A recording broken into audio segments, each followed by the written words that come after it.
Saludos a todos mis queridos alumnos. Como pueden ver, todavía estoy un poco mal en cama, pero estoy mejorando.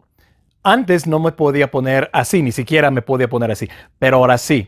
Así que pueden ver que por sus oraciones, sus buenos deseos, voy mejorando. Así que muchas gracias por eso y por su apoyo. Hoy vamos a hablar de algo interesante y se llama las preguntas confirmativas. Me imagino que no saben qué es eso, pero eso lo vamos a ver hoy. Así que no se vayan.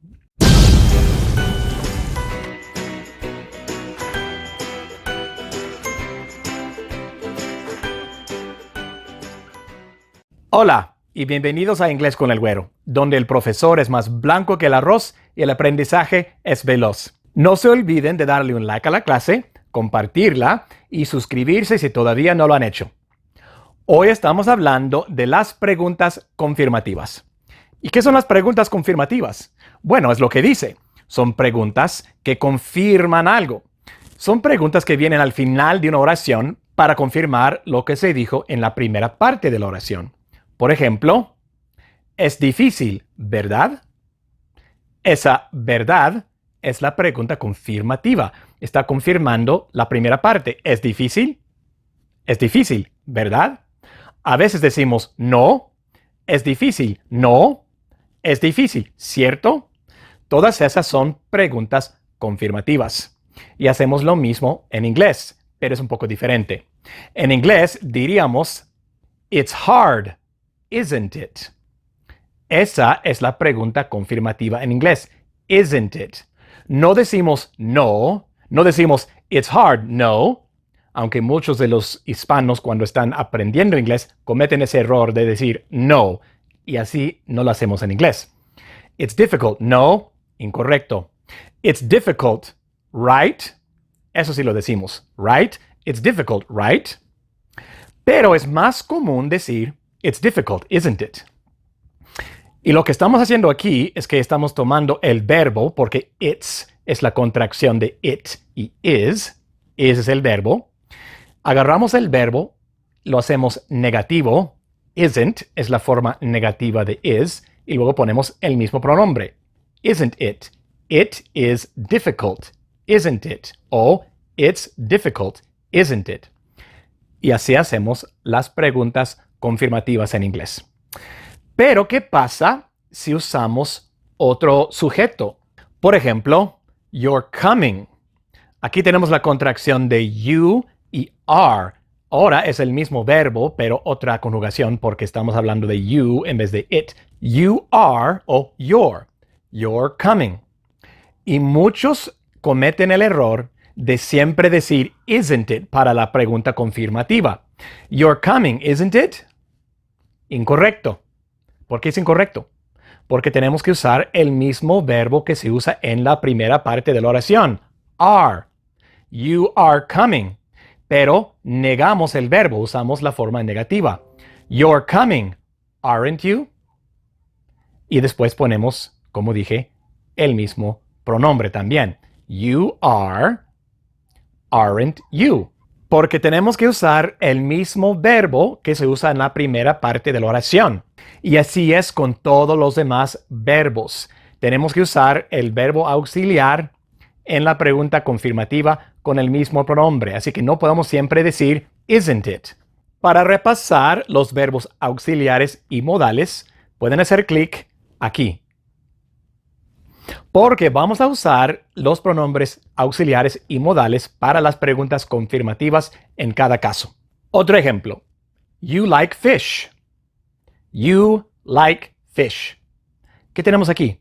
Tenemos el presente simple. You like. ¿Cuál es el verbo auxiliar que se usa para el tiempo presente?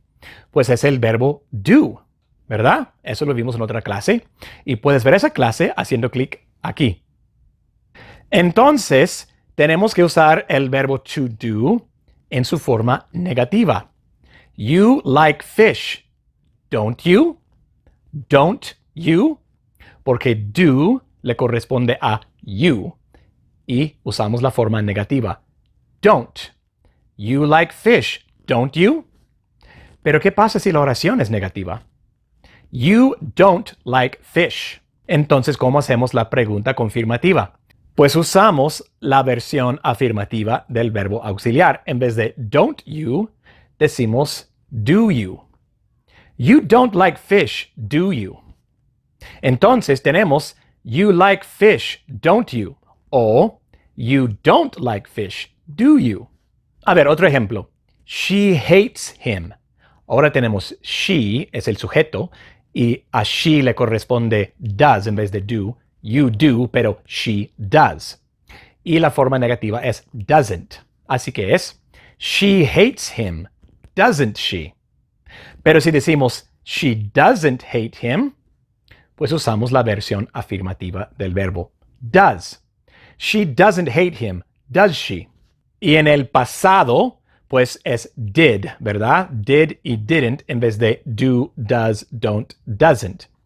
Por ejemplo, they stole it. Stole es la conjugación pasada de steal. They stole it. Entonces, ¿cómo hacemos la pregunta confirmativa? They stole it, didn't they?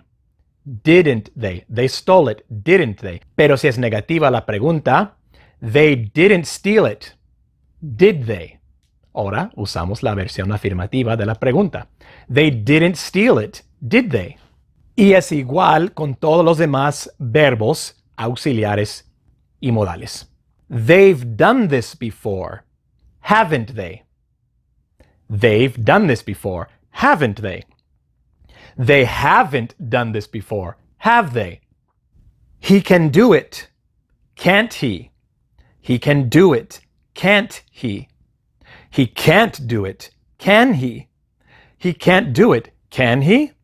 We'll be there, won't we? We'll be there, won't we? Or, we won't be there, will we? We won't be there, will we? I should go, shouldn't I? I should go, shouldn't I? I shouldn't go, should I? I shouldn't go, should I? You would say that, wouldn't you? You would say that, wouldn't you? You wouldn't say that, would you? You wouldn't say that, would you? Entonces, vemos en todos estos ejemplos que para hacer una pregunta confirmativa en inglés, tenemos que usar el verbo auxiliar con el mismo pronombre que usamos en la primera parte de la oración. No siempre podemos decir isn't it para todo. Depende del verbo y del pronombre que se esté usando. Y cuando la oración es afirmativa, entonces la pregunta confirmativa tiene que ser negativa. Cuando la oración es negativa, la pregunta confirmativa tiene que ser afirmativa. Y esa es nuestra clase de hoy. Y ahora, la tarea. Abajo en la descripción del video puse algunas oraciones en inglés. Lo único que tienes que hacer es agregarle a cada oración una pregunta afirmativa. La pregunta afirmativa apropiada para el verbo auxiliar y el pronombre. Si tienes alguna duda o alguna pregunta, como siempre, me la puedes dejar abajo como comentario. Gracias por participar en esta clase conmigo, aunque estoy enfermo en cama. Muchas gracias por su apoyo. Como dije al principio, no se olviden de darle un like a la clase, compartirla y suscribirse al canal, si no lo han hecho, para que no pierdan ninguna clase. Nos vemos en la siguiente.